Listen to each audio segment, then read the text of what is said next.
రాధారంగ మిత్రమండలి రాష్ట్ర అధ్యక్షులు Telugu Desam party senior నాయకులు చెన్నుపాటి శ్రీనివాస్ గారు గుడ్ మార్నింగ్ అండి.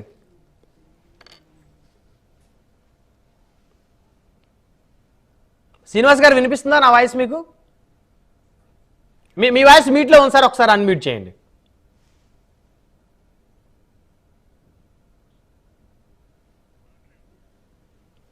మీట్లోనే ఉంది సార్, మళ్ళీ ఒకసారి చూడండి, అన్మ్యూట్ చేయండి.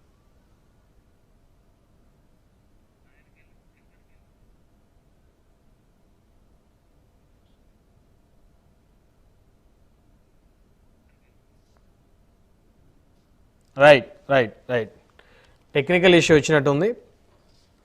మళ్ళీ వస్తాం సార్ మీ దగ్గరికి.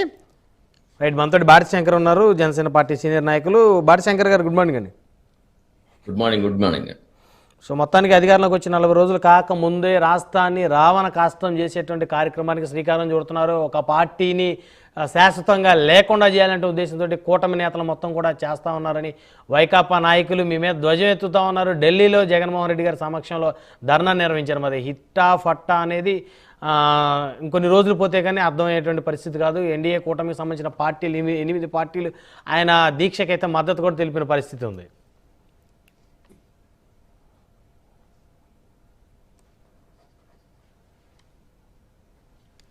సో ఎలా చూడాలి అంశాలన్నీ శంకర్ గారు? రాష్ట్రంలో శాంతి భద్రతలు ఉన్నాయనుకోవచ్చా, లేవనుకోవాలా? శాంతి భద్రతల గురించి మాట్లాడుతున్నారు మూర్తి గారు, ప్రజాస్వామ్యం గురించి మాట్లాడుతున్నారు. అసలు ప్రజాస్వామ్యాన్ని కూనీ చేసిందే వైకాపా, జగన్ రెడ్డి గారు. ఎందుకంటే ఈ రాష్ట్రంలో పోలీసు వ్యవస్థని ఇష్టం వచ్చినట్టు వాడుకున్న వ్యక్తి జగన్ రెడ్డి గారు. ఈ విజయవాడ నగరంలో కానీ రాష్ట్రంలో కానీ గంజాయి సప్లై అయిందంటే, ఈ గంజాయి వల్ల ఎన్ని కుటుంబాలు కోల్పోయినాయి అంటే అసలు లెక్కే లేదు. వారు పక్కన కూర్చొని ప్రజాస్వామ్యం గురించి మాట్లాడుతున్నారు.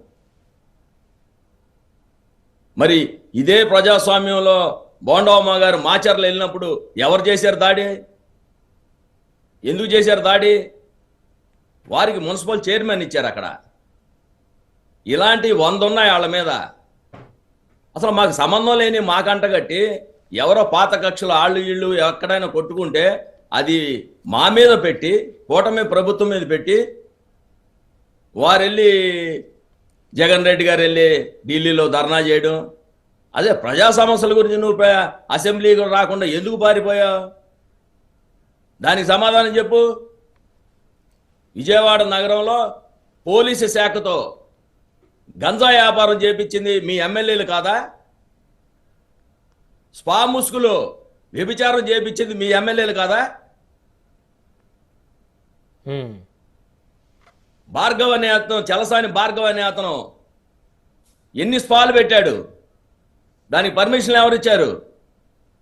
ఈ రాష్ట్రానికి అసోసియేషన్ ప్రెసిడెంట్ స్పాకి, 2 తెలుగు రాష్ట్రాలకి. అసలు ఎప్పుడైనా ఈ రాష్ట్రంలో మనకు స్వతంత్రం వచ్చిన కాడి నుంచి ఇట్లాంటివి జరిగినాయా? స్పా ముసుగులో వ్యభిచారం చేసిన వ్యక్తులు ఇక్కడ ఎమ్మెల్యేలు, ఈ రాష్ట్ర ఎమ్మెల్యేలు, ఈ భార్గవ్ అనే అతను ప్రెసిడెంట్. ఒక్క కేసు పెట్టలా. వ్యవస్థని సర్వనాశనం చేసింది వీరు. మళ్ళీ వీరు ప్రజాస్వామ్యం గురించి నీతులు చెప్తారు కూర్చొని. ఇక్కడ ఒక అధికారి గంజా వ్యాపారం చేశారు. ప్రతి అధికారి కూడా, ఒక ఏసీపీ అధికారి నెలకు 5 లక్షల లంచం తీసుకొని ఇక్కడ గంజా వ్యాపారం చేపించాడు. పేరు చెప్పను కానీ నేను ముఖ్యమంత్రి గారికి కూడా, పవన్ కళ్యాణ్ గారికి కూడా ఎవరెవరు వ్యాపారం చేశారో అన్నీ కూడా నేను రిటర్న్గా ఇస్తాను. ఇంకా వారే ఈ రాష్ట్రంలో కొనసాగితే అదే పోలీసు ఇంకా ఈ ఎవరు ఎక్కడ ఉండాలో అక్కడే ఉన్నారు. ఇప్పుడు దాకా ప్రక్షాళన పోలీసు మీద జరగలే. అందుకే పవన్ కళ్యాణ్ గారు ఏం చెప్పారు? దీని మీద ఇంకో డిబేట్ జరగాలి, ఇంకో సెషన్ జరగాలి. అవును, దాంట్లో ఎవరెవరైతే ఈ ప్రభుత్వంలో ఉండి మళ్ళీ మనకు అన్యాయం చేయాలని చూస్తున్నారో, గతంలో ఏమేమి అరాచకాలు చేశారో వాళ్ళు ఎమ్మెల్యేల ద్వారా పార్టీని అడ్డు పెట్టుకొని, వైకాపాని అడ్డు పెట్టుకొని ఎన్ని అరాచకాలు చేశారో అన్ని తీస్తానన్న ముఖ్యమంత్రి గారు. అందుకనే మీరేం చేశారు? గతంలో అక్రమ కేసులు ఎన్ని పెట్టారు?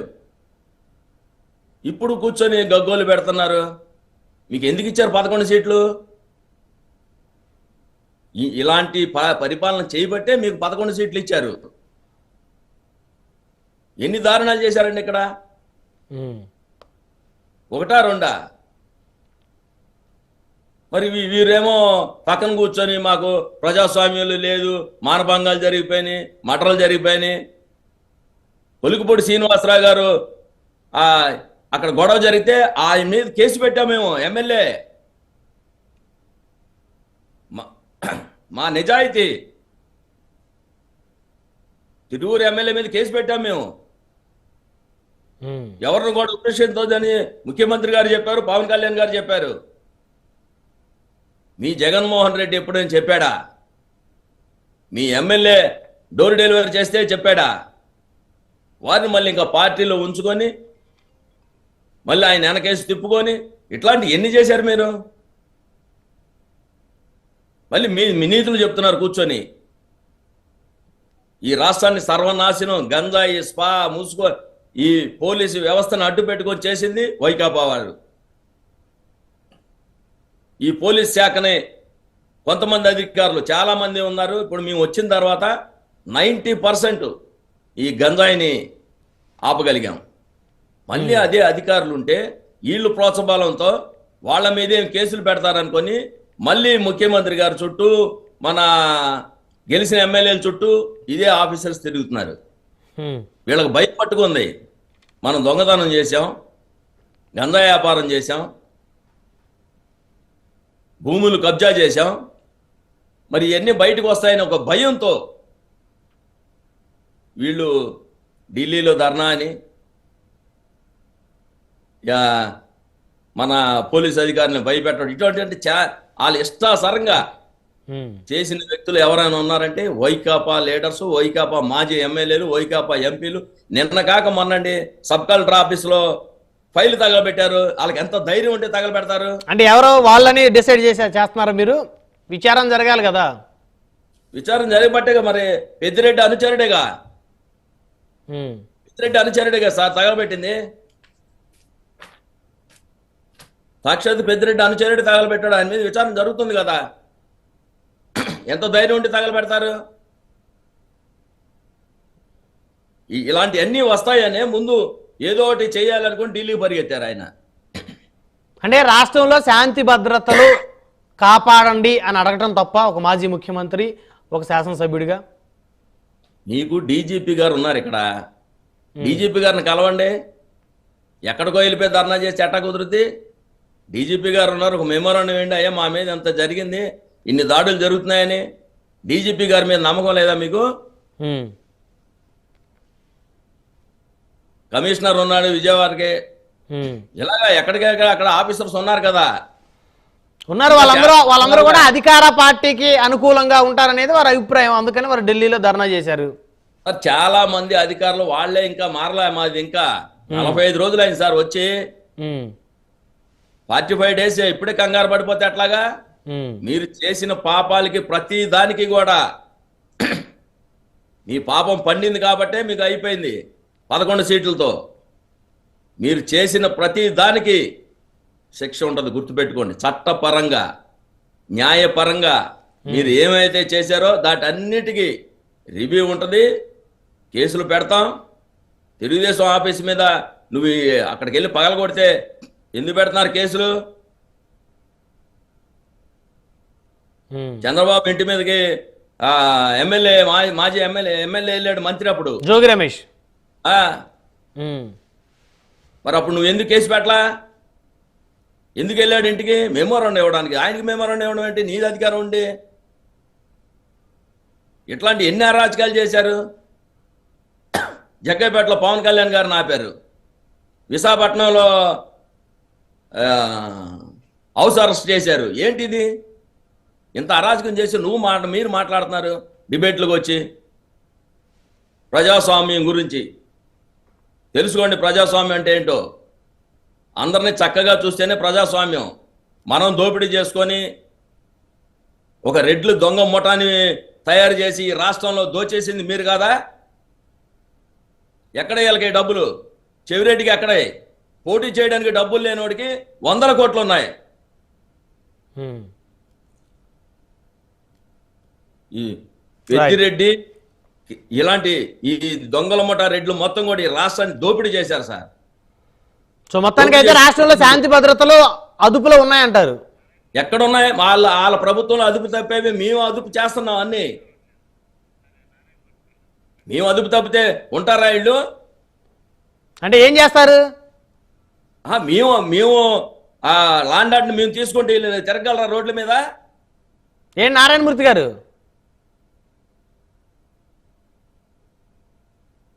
నారాయణమూర్తి గారు రెస్పాండ్ అవ్వండి. ఈయనకి అవగాహన లేనట్టుంది రాష్ట్రంలో ఏం జరుగుతుందో. నీకు అవగాహన ఉంది? అవగాహన తెచ్చుకొని బాగా అవగాహన ఉంది. అవగాహన లేకుండా ఢిల్లీకి ఎందుకు వెళ్ళారు? డీజీపీని మేము వేసుకుంటాం, ఒక డీజీపీ మేము వేసుకుంటాం, ఒక డీజీపీ కాదు. డీజీపీ రెస్పాండ్ అవ్వలేదు అనేది నిజం. అది ఎందుకంటే డీజీపీ వెళ్తే కదా, అసలు మీరు వెళ్తే కదా డీజీపీ గారికి అప్లికేషన్ పెట్టుకుని వెళ్ళాలిగా. వెళ్ళకుండా రెస్పాండ్ అవ్వలేదంటే ఎట్లాగా?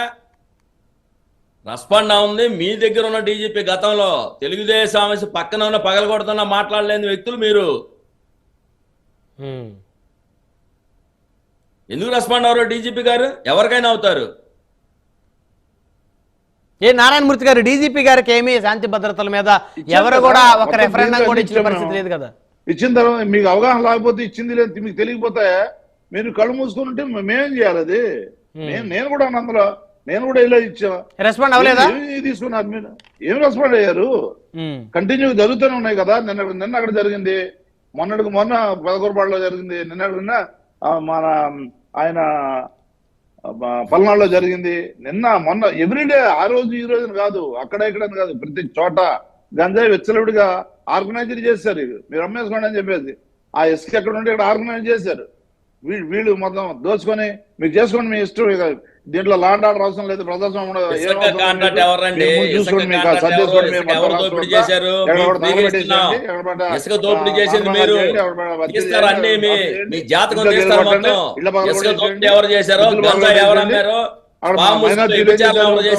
మైనార్టీ నాయకుడిని కూడా ఆయన సోషల్ మీడియాలో చేశాడని చెప్పేసి సెంటర్లో విజయవాడ సెంటర్లో ఇష్టం వచ్చినట్టు కొట్టేసి పగల కొట్టేసి ఇల్లు పగల కొట్టేసి కార్లు పగల కొట్టేసి వినడం జరిగింది. అది మన మాజీ ఎంపీ, మన ప్రస్తుతం ఎంపీ ఇప్పుడు ఆయన అక్కడ ఏదో పరామర్శకు వెళ్తే అక్కడ మొత్తం కార్లన్నీ బయట తగలబెట్టేశారు, కొట్టేశారు, ఇళ్ల మీద రాళ్ల దాడి చేశారు. ఎవడేం జరిగింది ఇప్పుడు చూసారా? మీరు రాష్ట్రంలో ఉన్నారా లేదంటే పక్క రాష్ట్రంలో వెళ్ళి మాట్లాడుతున్నారా?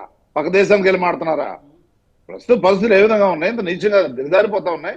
పవన్ కళ్యాణ్ బయటకు ఏం చెప్తున్నాడు? లేదు కుదరదు, ఇట్లా చేయడానికి వీల్లేదు, అట్లాంటి జరగడానికి వీల్లేదు అంటాడు. ఆయన మనసుతో అన్నాడా లేదా మనసులో, లేదంటే కావాలని ఏదో బైక్ అని మీ ఇష్టం చెడు చేసుకొని చెప్తున్నాడు తెలియదు. అది నేను చెప్పలేను. అది ఆయన చెప్పడం అయితే ఏమంటున్నాడు? దాడులు జరగవద్దు, దాడులు చేయడం మన సంస్కృతి కాదు, మన సాంప్రదాయం కాదు, మన బలం మనం పెంచుకోవాలో తప్ప ఎదురు పార్టీల మీద కానీ లేదా నాయకుల మీద కానీ దాడులు చేయకూడదు అని అంటున్నాడు ఆయన. ఏది మీటింగుల్లో లేదా ట్వీట్లోనో మీటింగ్లో అంటున్నాడు. కానీ కింద నుంచి ఏం జరుగుతుంది? అనునిత్యం రాత్రి పగలు లేదు, మళ్ళీ ఆ రోజు ఈ రోజు అని కాదు, ప్రతిరోజు ఉత్సవం వచ్చినట్టుగా వ్యవహారం చేస్తా ఉన్నారు. రోజు గంగ పట్టుబడతా ఉంది. ఈయన శుద్ధులు చెప్తున్నాడు ఇప్పుడు పొద్దున్నే. రోజు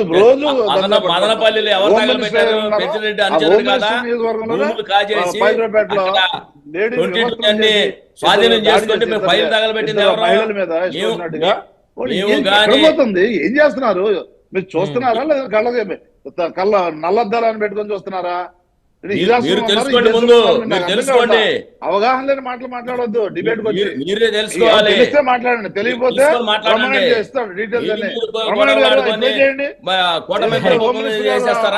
నియోజకవర్గంలో కాదు. నారాయణమూర్తి గారు పెద్దిరెడ్డి గారి అనుచరులు ప్రభుత్వ కార్యాలయంలో ఫైళ్లు తగలబెట్టారు అనేటువంటి ఆరోపణకి పెద్దిరెడ్డి గారు ఎందుకు రెస్పాండ్ పెట్టుకోవాలా?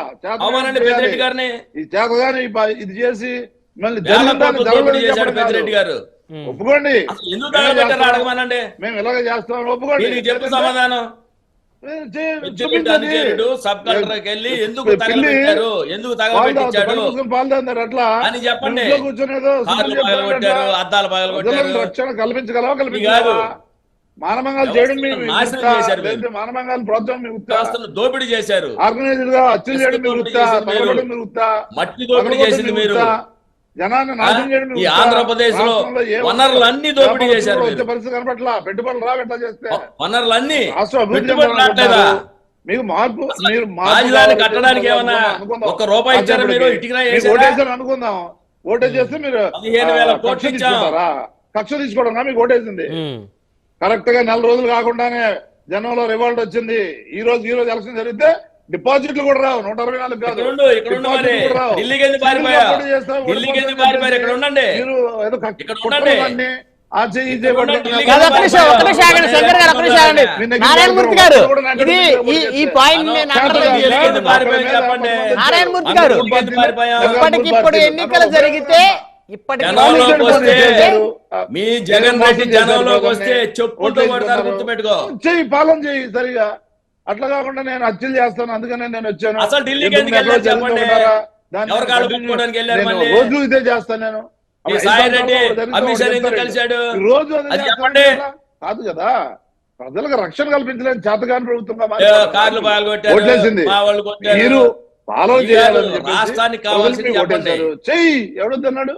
యాంత్రికతలో దేశంలో నెంబర్ 1 గా ఆ రోజు మీరు. పెట్టుబడుల్లో గానీ పారిశ్రామికలో గానీ ఇన్కమ్ లో గానీ అన్నింటిలో నెంబర్ 1 గా ఉంది. పోలీసులను అడ్డు పెట్టుకొని బ్రహ్మాండంగా విచ్చలవిడిగా దోపిడీ చేశారు. వాలంటరీ వ్యవస్థ మీరు మళ్ళీ మాట్లాడతారు ఇక్కడ ప్రజాస్వామ్యం రైట్, గురించి. రైట్. దీన్ని కూడా నారాయణమూర్తి గారు, ఏపీ అసెంబ్లీలో చర్చించవచ్చు కదా, అసెంబ్లీ సమావేశాలు అయిపోయిన తర్వాత ఢిల్లీ వెళ్ళొచ్చు కదా.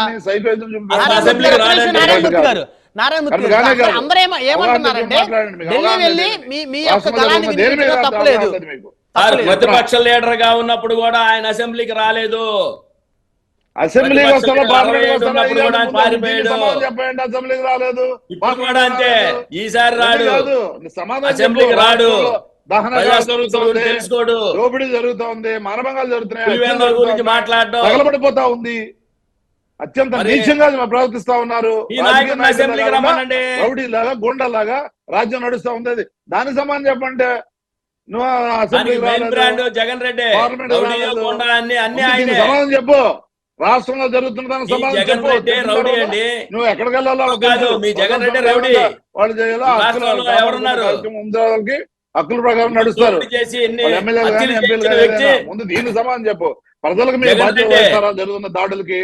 ప్రజలకు రక్షణ కల్పిస్తారా లేదా? లేదంటే మీ బాబాయ్ హత్య గురించి చెప్పండి. మీరు చేస్తారా? మీ బాబాయ్ హత్య గురించి చెప్పండి. తింటారా మీరు? రోజు ఢిల్లీ వెళ్ళినప్పుడు మీ బాబాయ్ హత్య గురించి ఎందుకు రోజు మాట్లాడలేదు? తిన్నానుగా, చంపడానగా, మీ తగలబెట్టానుగా? బాబాయ్ హత్య ఇది గురించి మీ ఎందుకు ప్రభుత్వం? మాట్లాడలేదు చెప్పండి. మీ ప్రభుత్వం ఇది అని చెప్పేసి ఒక నోట్ ఇవ్వండి. అసెంబ్లీలో అవినాష్ ప్రవేశపెట్టండి. రెడ్డిని మేము ఇలాగే వీళ్ళందరూ గుండాగిరి ఎందుకు చేస్తాం. మాట్లాడలేదు మీ ఇలాగే బాబాయ్ గుండాగిరి హత్య చేస్తాం. గురించి? మేము తగలబెడతాము, రక్షణ కల్పించని చెప్పేసి అది చెప్పకుండా ఏదేదో మాట్లాడతా. రక్షణ కల్పించి చేత కాకుండా మీరు మేము ఎట్లాగే దాడులు చేస్తామని చెప్పుకుంటూ సిగ్గుండాలి కదా మనకి. ముందు మీ బాబాయ్ హత్య గురించి చెప్పండి. ఇది మీ బాబాయ్ హత్య గురించి వివరణ ఇవ్వండి. మానవత్వం లేకుండా ప్రజల మీద ఇది ఎలా జరిగిందని చెప్పండి. తెలుగుదేశం గవర్నమెంట్ జరిగింది కదా. రోజు జరుగుతా ఉంది, కనపట్లేదా మీకు? తెలుగుదేశం గవర్నమెంట్ లో వివేకానంద రెడ్డి హత్య జరిగింది. అది ఎవరు చేశారనేది మీ జగన్ వెళ్ళి ఢిల్లీలో ధర్నా చేయమనండి. మాట్లాడగా కోర్టులో ఇక్కడ న్యాయం జరగదని. కోర్టులో నారాయణమూర్తి గారు, శంకర్ గారు, దయచేసి